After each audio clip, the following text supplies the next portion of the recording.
No último fim de semana, eu entrevistei aqui na TV Giramundo o ex-ministro Gustavo Bebiano, que fez algumas revelações muito interessantes a respeito dos bastidores do começo do governo Bolsonaro. E uma dessas revelações diz respeito ao momento do convite do então juiz Sérgio Moro para vir integrar a equipe no primeiro escalão e ocupar o Ministério da Justiça. O tempo passou e aí veio o dia do segundo turno, domingo, na casa do Jair. A gente chegou lá à tarde, tipo 5, 5 e meia da tarde, ainda estava claro. O Paulo Guedes estava na sala, me puxa, me chama e fala assim: Bebiano, eu quero conversar com você um negócio aqui importante. E foi a primeira vez que o Paulo Guedes mencionou que estava conversando com o Sérgio Moro. Ele me contou que já tinha tido 5 ou 6 conversas com o Sérgio Moro e que o Sérgio Moro estaria disposto a abandonar a magistratura e aceitar esse desafio como ministro da Justiça. Eu disse 2 coisas ao Paulo. Eu disse, primeiro, Paulo, eu só acredito vendo, porque eu, no lugar dele, não abriria a mão da minha carreira, da minha estabilidade enquanto magistrado, para migrar para uma missão tão turbulenta, com uma vitrine tão grande, sem garantias de nada. Isso gerou uma repercussão enorme, por quê? Porque o PT se sente prejudicado na disputa presidencial justamente por atitudes tomadas por Moro, que, entre outras coisas, tirou Lula da disputa e, há 7 dias de eleição, ele quebrou o sigilo de uma delação premiada do ex-ministro Antônio Palocci, que sequer havia sido aceita pelo Ministério Público. Como o candidato prejudicado foi o Fernando Haddad, eu estou aqui do lado do ex-prefeito de São Paulo. Haddad, obrigado por ter me recebido aqui. Tudo bem, Panos? Muito prazer. Tudo jóia.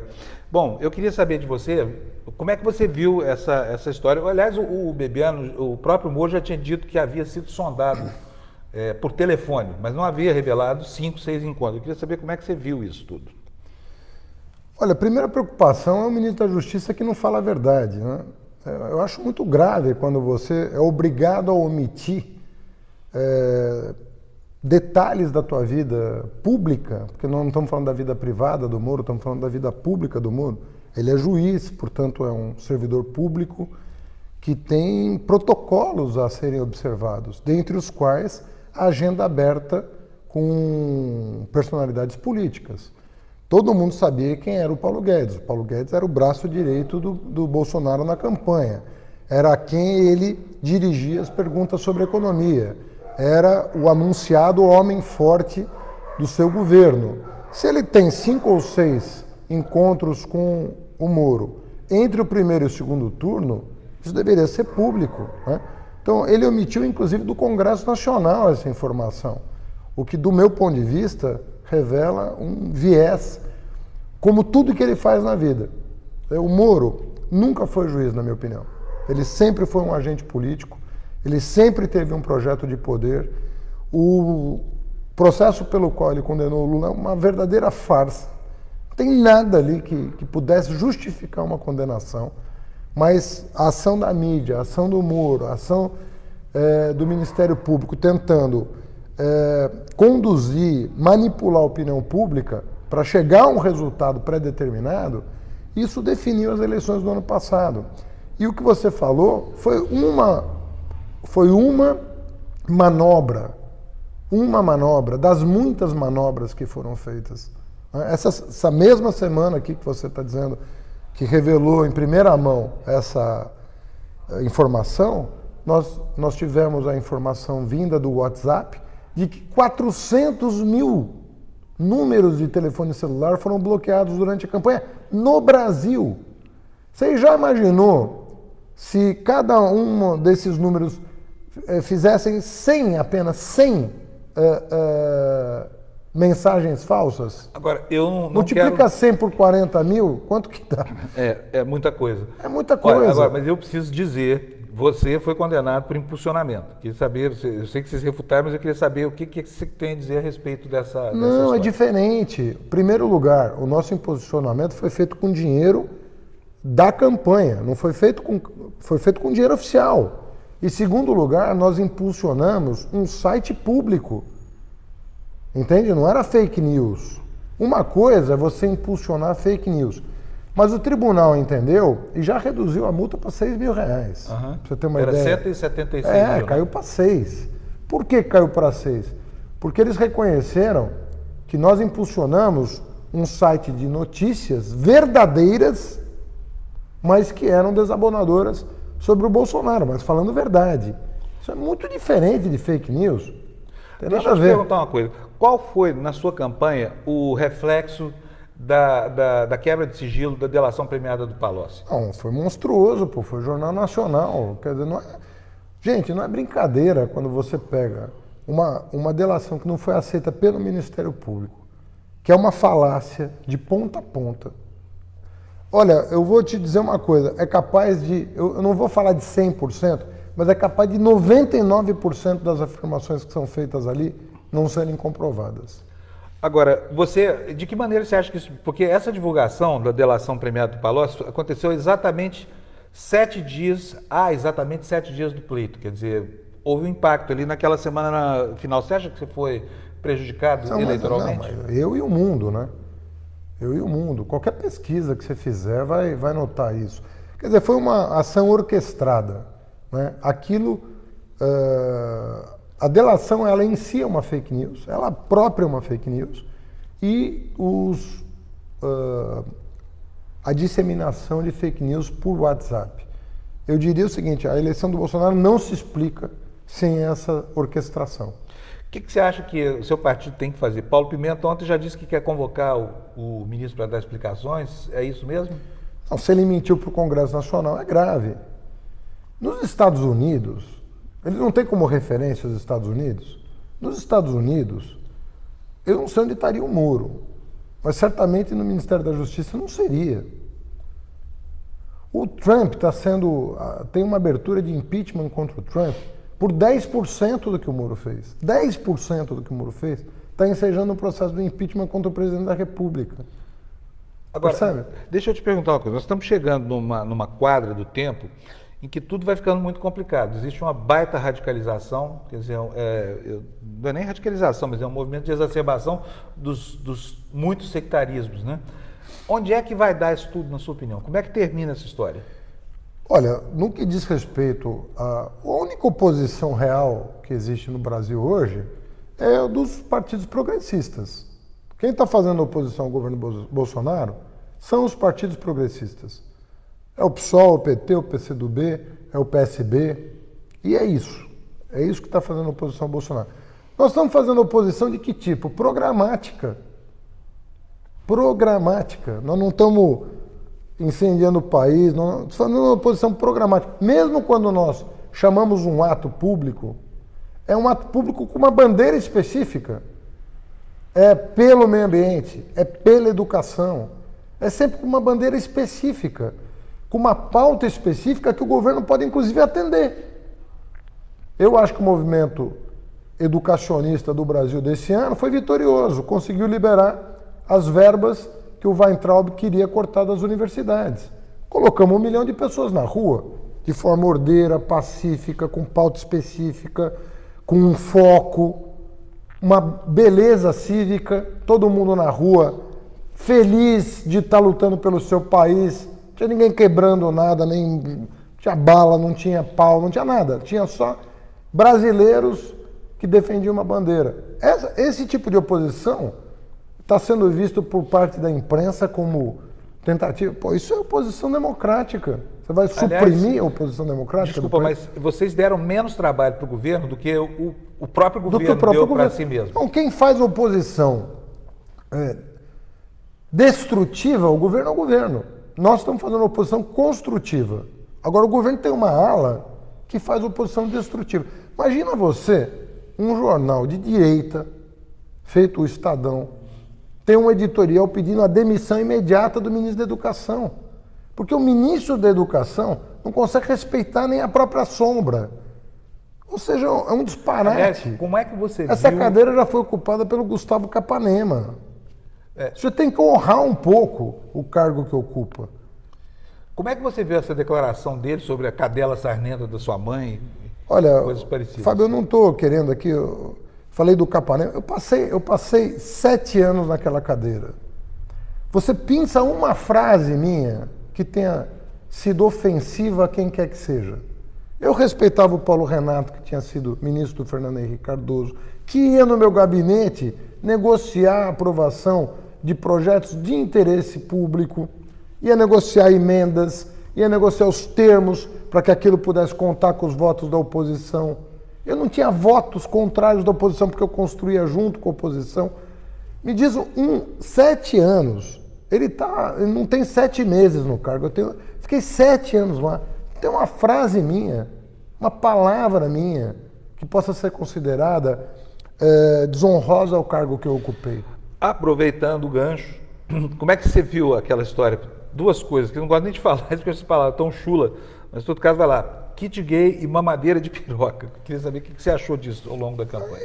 Isso iria, em qualquer circunstância, para o anedotário, né, de um país minimamente civilizado. Mas gerou resultado eleitoral, você acha? Mas não tenha dúvida. Não tenha dúvida. Essa pseudo-cruzada, baseada em falsidades. Olha, eu vou te dizer uma coisa também, até por dever de justiça. Eu sofri 10% do que a Manuela sofreu. Os ataques a ela foram 100 vezes maiores. Muito, muito forte. Entendeu? Agora, atacaram a minha família até o dia do segundo turno. Então, foi uma coisa muito pesada. Muito pesada. Agora, isso começou lá atrás. Isso começou com o Garotinho, com o Magno Malta, com o Bolsonaro, lá atrás. O próprio PSDB tentou se valer dessa história falsa para ganhar os votinhos, mas sem a desfaçatez do governo atual, né? Agora, isso aí permanece, né? Não, como você falou, não virou anedota. Isso permanece no imaginário popular como se fosse algo que tivesse realmente existido. Permanece, porque ele é retroalimentado, esse processo, né? Eles não saíram do palanque até agora. E, te digo, o governo Bolsonaro depende do palanque, deste palanque fundamentalista, pseudo-fundamentalista, eu chamo de fundamentalismo charlatão. Ele depende disso para que o Guedes possa fazer o que está fazendo na economia. O Guedes está taxando desempregado. Precisa dizer mais alguma coisa? O homem está criando imposto sobre salário, sobre seguro-desemprego. A propósito, hoje tem no Globo uma coluna do Merval em que ele fala que o Bolsonaro pediu para o Paulo Guedes tirar um pouco o pé do acelerador das reformas, temendo aquele estado de coisas do Chile. O Chile, para você, mas é essa combinação perversa que vai caracterizar o governo até o fim.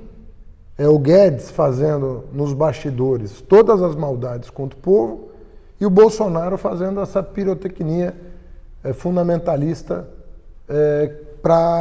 É um complemento isso aí. Uma coisa depende da outra.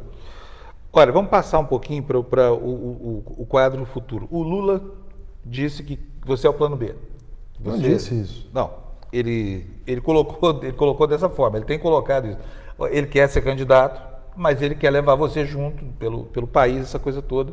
Até porque no PT não existe hoje uma liderança nacional conhecida o suficiente a ponto de assumir o protagonismo numa eleição. Mas tem eleição para prefeito aqui, Haddad. Você, enfim, você leva um saldo da sua gestão. Você é candidato a prefeito ou não? Não, eu não sou. E sobre 2022, nós estamos há 3 anos de 2022. Uhum. A primeira coisa é não perder o foco. Nós temos que defender a suspeição do Moro para que o Lula tenha um julgamento justo. Naquele processo não tem uma única prova contra o Lula. O Lula não era próximo dos diretores da Petrobras, que efetivamente eram os corruptos, foram corrompidos pelos empresários. O Lula não tinha nenhuma proximidade com aquela gente. Nunca despachou com aquele povo. Sabe? É um absurdo o que fizeram. Pularam toda a cadeia de responsabilidade para chegar nele. Então nós temos que defender nesse momento a suspeição do Moro, um julgamento justo para o Lula.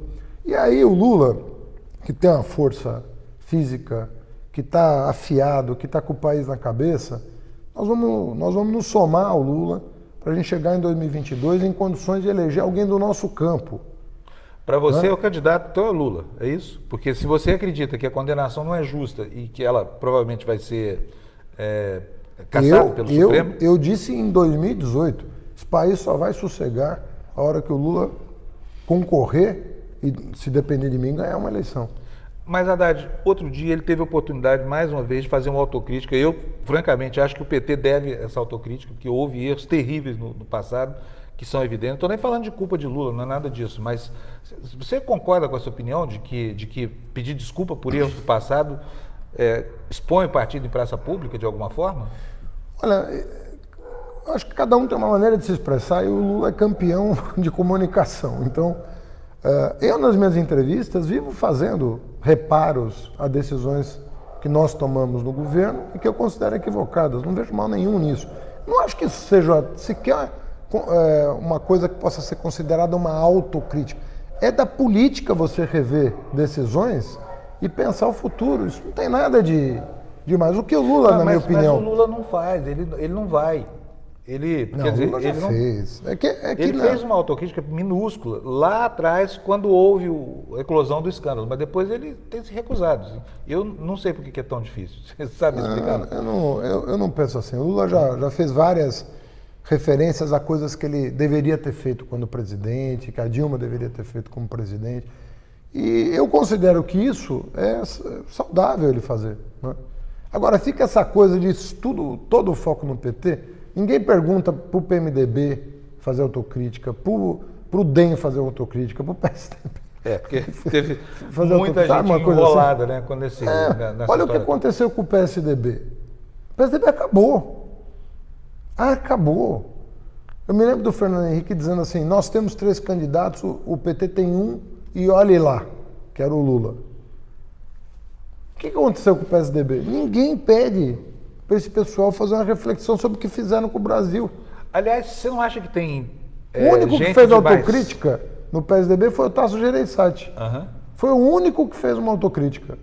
Agora, você não acha que tem muita punição na seara, no campo do PT e dos aliados, e pouca punição? Sinceramente, eu vejo muita preocupação o fato de que não há quase tucano preso, né? Não houve. O vexame rodou. O Aécio Neves é deputado federal, está lá na Câmara todo dia e daqui a pouco começam a ocorrer as prescrições. Olha, sabe que é muito difícil falar de um poder, né? Do poder judiciário. Você fala de um poder, você afrontar um poder, dá a impressão que você está desrespeitando. Uhum. E eu jamais quero passar a ideia de estar desrespeitando um poder ou uma instituição, porque tudo que eu fiz na minha vida inteira foi fortalecer as instituições. Sabe, a primeira coisa que eu fiz quando eu fui prefeito de São Paulo foi criar uma controladoria geral com autonomia plena para que pudesse investigar quem quer que fosse. Desbaratou 4, 5 quadrilhas aqui da cidade de São Paulo. Ninguém me deu crédito, mas também não tem problema, porque eu não fiz para ter crédito. Eu fiz para dormir sossegado. Então, é muito difícil você falar de um poder. É melhor um jornalista falar. Quando você é político, dá a impressão que você está querendo tirar o corpo fora. Para mim, você vê que o governo Bolsonaro entrou dizendo, vamos fazer uma lava-jato da educação, vamos investigar o Haddad. Viraram minha vida do avesso lá no Ministério da Educação. Faz 2 semanas disseram, olha, vamos parar com essa história de lava-jato da educação. Sabe por quê? Não é que eles desistiram de investigar. Porque o tempo todo, pessoas ligadas a mim que estão no Ministério da Educação ainda, porque são servidores concursados, disseram, ó, estão levantando isso. Levantaram tudo. E não acharam nada. Sabe por quê? Porque eu sou um professor que exerci dignamente a função de ministro. Então, é muito difícil falar de instituição. Agora, como diz o Gregório do Vivier, tire suas próprias conclusões. É só o Gregório que diz isso, não. Agora, como é que é a sua vida aqui na planície? Vou te fazer uma pergunta, antes de você me relatar como é que está a sua vida de volta à atividade acadêmica, essa coisa toda. Se você não é candidato a prefeito e o Lula, na sua opinião, é o candidato a presidente, o que vai ser de você? Olha, quando o Lula, em 2018, me chamou para coordenar o programa de governo, foi em janeiro. Né? Não tinha sequer sentença de segunda instância, que foi no final de janeiro, se eu não me engano. Foi no final de janeiro. Então ele me chamou antes de ter sido julgado pelo TRF4 e falou, olha, Fernando, eu quero que você coordene meu plano de governo. E falou, olha, se depender de mim, se eu ganhar a eleição, você vai ser o ministro da Fazenda. Não tinha ministro da Economia na época. Porque eu quero uma pessoa que não seja economista propriamente, porque às vezes eu acho que falta um pouco de bom senso, sabe, nas pessoas, e eu quero uma pessoa que entenda de economia, mas entenda mais de política, né, do que é possível fazer, que entenda de gestão pública. Então eu ia ser um ministro do Lula, né, numa pasta importante. Então eu estava me preparando para isso, não estava me preparando para outra coisa. Inclusive porque eu imaginei até agosto que se o Lula não pudesse ser o candidato ia ser o Jacques Wagner. Eu achava isso. Então não estava me preparando para ser candidato a presidente, estava me preparando para ser ministro forte do governo Lula ou do governo Jacques. E hoje? Você falou do Jacques Wagner. Hoje no PT, quem mais tem condição de assumir o protagonismo do partido, caso o Lula não possa ser PT candidato? Está bem. As pessoas precisam entender. Nós temos 4 governadores campeões de popularidade. Nós temos Camilo Santana, nós temos Fátima Bezerra, nós temos Wellington Dias, nós temos Rui Costa. Os 4 muito bem avaliados. 3 deles em segundo mandato, com 70%, 80% de aprovação. Nós temos Lula, nós temos Jacques, que é senador, mas foi 2 vezes governador eleito no primeiro turno. Então eu sou mais um nesse time, entende? Não tem essa. Nós nunca nos pensamos com projetos... Mais ou menos, eu não concordo com isso de jeito nenhum. Você teve a campanha toda, talvez hoje, tirando o Lula, que pertence a outra esfera, você é o maior nome do Eu fico PT. feliz de ser lembrado, mas eu quero te dizer, em 2018, eu me preparei para ser um ministro forte do governo Lula, ou do governo Jacques. O destino me levou a representar esse projeto, me honrou, embora eu tenha ficado triste no dia. As pessoas têm a imagem minha do dia em que a justiça cassou a candidatura do Lula. Não foi um dia feliz para mim, entende? Não foi mesmo. Agora, com tudo o que aconteceu, nós temos levado ao segundo turno, com 47 milhões de votos, 45% dos votos, é muita coisa. Significa que a centro-esquerda está viva, tem um legado, tem um projeto para o país, e mais do que para o país, tem um projeto para o continente, para o subcontinente. Entendeu? É óbvio, a pergunta que eu vou te fazer agora, eu já sei até a resposta, eu vou fazer assim mesmo, não tem problema. Mas você não acha que o Lula, como líder, é como uma castanheira, por exemplo, ele é tão grande que a sombra dele acaba matando todas as ervas que... Depende como você usa essa castanheira. Então, se você se deixar intimidar por ela não vai... O tamanho dela está dado. Eu não tenho o que fazer a respeito. Eu não consigo diminuir o Lula ou aumentar o Lula. Tem o tamanho que tem. Se você, que acredita no projeto que o Lula representa, se deixar intimidar pela castanheira, você não vai fazer as coisas. Agora, o Lula não é uma pessoa intimidadora. Isso que as pessoas não entendem. Quem eu era quando eu fui nomeado ministro da Educação? Quem eu era? Aos olhos do Lula, eu era um gestor talentoso, só. Eu tinha criado, junto com a Anistela, o ProUni, na gestão do Tarso Genro, tinha feito a lei das PPPs, na gestão do Guido. Ele olhou para mim e falou, pô, esse cara é um gestor talentoso, eu vou dar uma chance para ele. Mas quem que eu era? Eu não tinha padrinho no partido, eu não representava uma força política. Se você se deixar intimidar, você não vai crescer. Agora, se você usar a castanheira e falar, pô, tem um cara bom aqui, vamos adensar esse projeto com ideias novas, com criatividade, você vai crescer junto. Então, nós não podemos lamentar ter uma liderança como o Lula no país, ao contrário, né? Agora, ela tem o tamanho que tem. Agora, deixa eu te perguntar uma coisa. Qual é que você acha que é a perspectiva efetiva de volta da esquerda ao poder no Brasil? Nós estamos vendo uma série de movimentos no continente, parece muito com as primaveras que eclodiram no Oriente Médio. Não é minha opinião. Não é a sua opinião? Não, minha opinião é o seguinte... Até porque, desculpa, são movimentos que não têm um eixo ideológico único, né? Eles são diversos, assim, tem movimentos da esquerda, da direita... Isso. O que está acontecendo é um processo de instabilidade. Nós ainda estamos no marco da crise de 2008. A crise de 2008, ela não é qualquer coisinha que aconteceu. Ela é uma das crises mais severas pela qual o capitalismo já passou. Ela deixou marcas no mundo inteiro. Ela abalou as estruturas do mundo inteiro. O mundo estava com uma perspectiva, que era a integração global, a globalização, a desregulamentação. Ela afetou todo um conjunto de valores, a ponto do Fukuyama, que tinha dito que a história tinha acabado, falou, olha, pelo jeito não acabou e a coisa vai complicar. E a gente ria quando o Fukuyama dizia aquilo. Eu falava, como é que um cara pode decretar o fim da história? É muita arrogância, em primeiro lugar, mas é uma falta de conhecimento da instabilidade do sistema. Né? Então, ele está revendo a sua própria posição. O que isso significa? Significa que um mundo instável vai gerar muita alternância de poder. O Macri perdeu para o Alberto, não sabemos se a Frente Ampla vai ganhar no Uruguai, no Chile o Piñera, depois de um ano de governo, já está no sal, está uma crise enorme na Bolívia por conta de um golpe militar, né? Venezuela continua sem uma saída pactuada para restabelecer um conjunto de valores que possa dar segurança para o cidadão de um horizonte de liberdades garantido. O Trump tem um processo de impeachment em curso, o Brexit não ata nem desata, e por aí vai. Então é um período de instabilidade. Não tem primavera nenhuma acontecendo. É um outono ainda que nós estamos vivendo. Me conta uma coisa, como é que é a vida na planície?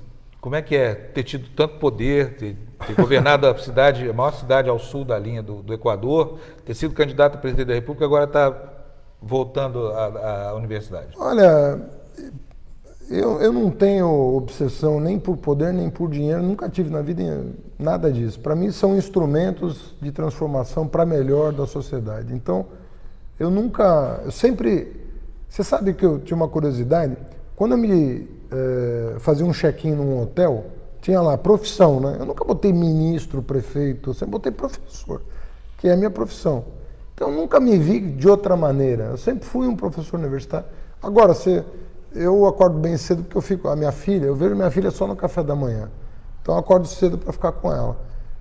E antes de você chegar aqui, eu estava lendo, estava fazendo pesquisa, entendeu? Eu estava escrevendo. Como é que é a sua rotina, Haddad? Como é que é a sua vida agora? Como é que você organiza o seu tempo? Pesquisa e aula e militância. É bem simples a minha vida. Olha, tá bom, já estamos caminhando aqui para o finalzinho da entrevista, mas antes de terminar, eu gostaria de saber de você como é que vai ser o próximo ano. O quadro é o seguinte, nós vamos ter um cenário disruptivo na política e vamos ter uma economia começando a respirar. Como é que vai ser que a esquerda vai se afirmar num processo tão complicado como esse? Então, mas é preciso ponderar bem. Em primeiro lugar, não tem nenhum sinal de arranque da economia a ponto de fazer a prosperidade chegar na porta da casa do brasileiro. Uhum. O que o Brasil vai viver nos próximos anos é um crescimento médio de 2,5%. Eu previ isso. O ano passado, uns estavam dizendo agora vai bombar, os outros estão dizendo o governo não chega até o final do primeiro ano. Eu dei uma entrevista para o jornal Nexo, dizia o seguinte, olha, não vai acontecer nenhuma coisa nem outra. Nós estamos há muito tempo sem crescimento, o Brasil vai retomar um crescimento medíocre. Não vai passar de 3, não vai ficar aquém de 2, na média dos próximos 4 anos. Ele, inclusive, queimou a largada. O Brasil poderia estar crescendo mais esse ano. Na sua opinião, não permite a população sentir nenhum benefício? Não vai sentir, porque a população cresce quase 1% ao ano. Então, você vai ter um crescimento per capita e muito de 1% ao ano, mas concentrado no andar de cima. Quem vai ganhar dinheiro é o andar de cima no governo Bolsonaro. Os desempregados, os empregados precarizados, o servidor público, essa turma é que vai pagar o preço para o andar de cima ficar um pouco mais rico. Você vê aqui um cenário como o cenário do Chile? Eu acho que são situações bem diferentes, na minha opinião, né? O Brasil deu conta. Uma coisa que as pessoas precisam entender, o Lula preparou esse país para a crise. Nós temos dois mananciais de reserva que garante uma certa blindagem para o Brasil. Nós temos quase 400 bilhões de dólares em caixa, que basicamente foi o Lula e a Dilma que deixaram, e nós temos o pré-sal, que é dólar. Pré-sal é dólar, não é outra coisa, né? Você tem lá tantos bilhões de dólares enterrados, né, no pré-sal. Então, ponto. Isso aí garante ao Brasil navegar. Agora, com um governo desse, não vai chegar na porta do brasileiro que mais precisa. Vai chegar na casa do banqueiro. A prosperidade vai chegar para o velho da van, vai chegar para os bancos, não vai chegar para o desempregado que está 6,5%, 7% mais pobre a partir do mês que vem. Você acha que o Bolsonaro termina o governo ou o clima que está sendo pintado aí, quer dizer, essa perspectiva toda de golpe que se fala, as ameaças de AI-5, de volta do AI-5, olha, tudo isso vai conspurcar o Bolsonaro não tem nenhum apreço pela democracia. E nós temos aí quase 20% dos brasileiros que também não têm, pelas últimas pesquisas. Nenhum apreço pela democracia. Então o Bolsonaro só não vai cometer desatinos contra as instituições se não puder. Ou seja, se não houver resistência democrática no Brasil, tudo pode acontecer com ele. Porque ele é uma pessoa instável, inclusive psicologicamente. Ele é uma pessoa com problemas assim, notáveis. Qualquer psicanalista vai te dizer isso. Então é uma pessoa perigosa nesse sentido, em função da instabilidade emocional. É muito instável. Então a gente tem que estar sempre defendendo as instituições democráticas, a República, porque existe esse risco. Menor do que um ano atrás. Porque mas você acha que hoje, politicamente, a gente tem mais densidade? Tem. E se a gente continuar rodando o país, conversando com as pessoas, isso vai mostrando uma capacidade de reação a qualquer arbitrariedade da parte dele. O que pode instabilizar o governo é o que o Bolsonaro fez nos verões passados, porque não foi num só. O Bolsonaro passou 30 anos fazendo coisa errada. O Bolsonaro enriqueceu pessoalmente sem explicar a fonte dos recursos da família. O Bolsonaro está metido até a medula com as milícias do Rio. Amizade íntima, a ponto de nomear no seu gabinete parentes e oferecer medalhas de honra para milicianos. Então, a questão da milícia com o Bolsonaro não é uma proximidade qualquer, é uma intimidade. Né? Uma turma você acha que tem a mão da família ali, não? Olha, não é muito leviano da minha parte dizer. O que eu acho é o seguinte, tudo que foi, na minha opinião, ela foi morta pela milícia. Eu tenho quase certeza absoluta. E se foi a milícia que fez, no mínimo, é alguém próximo dele. Ele não precisa ser o mandante, nem nada disso, porque isso, não quero passar do tom. Mas tudo que a milícia fez, a milícia no Rio, ela funciona organizada. Não tem em cada comunidade uma milícia. Tem comando geral ali, sabe? Existe o PCC da milícia. Uhum. Entende? A milícia tem o seu comando central. Ela não são células atomizadas no Rio de Janeiro. E essa família estaria ali no núcleo desse... Não, é intimidade, gente, não é... Bom, última pergunta é a seguinte, na cidade de São Paulo a gente vê assim, você mudou a cara da cidade, implantou as ciclovias, fez surgir um conceito muito interessante de cidade para pessoas, não para carros, que encontrou muita resistência. Eu mesmo defendia muito isso, embora criticasse outros aspectos da sua gestão, e a gente vê que as ciclovias, por exemplo, sobreviveram, né? O Dória falou muito mal das ciclovias. Todo o plano de mobilidade, se você for pensar, as faixas de ônibus sobreviveram, ele falou que ia te retirar. As ciclovias sobreviveram. A redução de velocidade, com exceção da marginal, sobreviveu na cidade inteira. O número de mortos e feridos caiu drasticamente na cidade de São Paulo. A regulamentação dos aplicativos sobreviveu. Tudo que foi feito na mobilidade sobreviveu. O plano diretor que ele ia destruir sobreviveu. Eles não conseguiram reintroduzir mudanças no plano diretor. Na cultura, que nós fizemos uma pequena revolução, carnaval de rua, parque, praça Wi-Fi, SP Cine, tudo que foi feito no plano da cultura, tentaram destruir, não conseguiram, sobreviveu. Então, eu estou te dizendo assim, nós estamos já indo para o último ano de gestão Dória Covas, e aquele projeto de cidade resistiu. Quer dizer, o legado permaneceu. Resistiu. Né? Agora, como é que você avalia a gestão Dória Covas? Como é que você avalia essa quadra do mandato? Os projetos de privatização, tudo que eles disseram que eles falaram, nós vamos vender a cidade, vamos vender a AMB, Interlagos, vamos arrecadar 7 bilhões de reais para investir. Zero. Não aconteceu nada na cidade. Não tem um projeto que foi anunciado diferente do que eu estava fazendo que saiu do papel. O que está saindo do papel? São os céus que estavam com 50% da obra pronta. São os hospitais que estavam com 80% num caso e 20% no outro pronto. O que está saindo, os piscinões que eu licitei, entreguei vários, né, estão saindo do papel. O que está saindo do papel é o que tinha sido planejado no governo anterior. E o que não saiu do papel, eu dou graças a Deus de não ter saído, porque eram projetos furados. Vender intervalo. Fazer uma provocação, você está gostando da gestão deles, é isso? Não, sabe o que me incomoda na gestão deles? Que eles perderam 2 anos e meio. Perderam 2 anos e meio criticando uma coisa que eles estão sendo obrigados a retomar. A obra do Anhangabaú que está sendo feita, quem é que fez o projeto e licitou o projeto? O projeto foi todo desenhado na minha gestão. Todo. Pelo menos não houve algo. Aí eles ficaram 2 anos e meio para botar a obra para andar, para entregar no último ano e dizer que é deles. Pelo menos não houve uma ruptura, digamos assim, de natureza ideológica. Houve um interregno. Uhum. E o que ia ser ruptura, que era a venda da cidade, não se concretizou. Tá bom, Haddad, olha, quero agradecer muito aqui a entrevista. Tem mais alguma coisa que você queira dizer? Não, fica à vontade também. Então tá bom, então muito obrigado para você. Obrigado, Fábio. E muito obrigado para você que assistiu a gente aqui também. Tchau, até a próxima.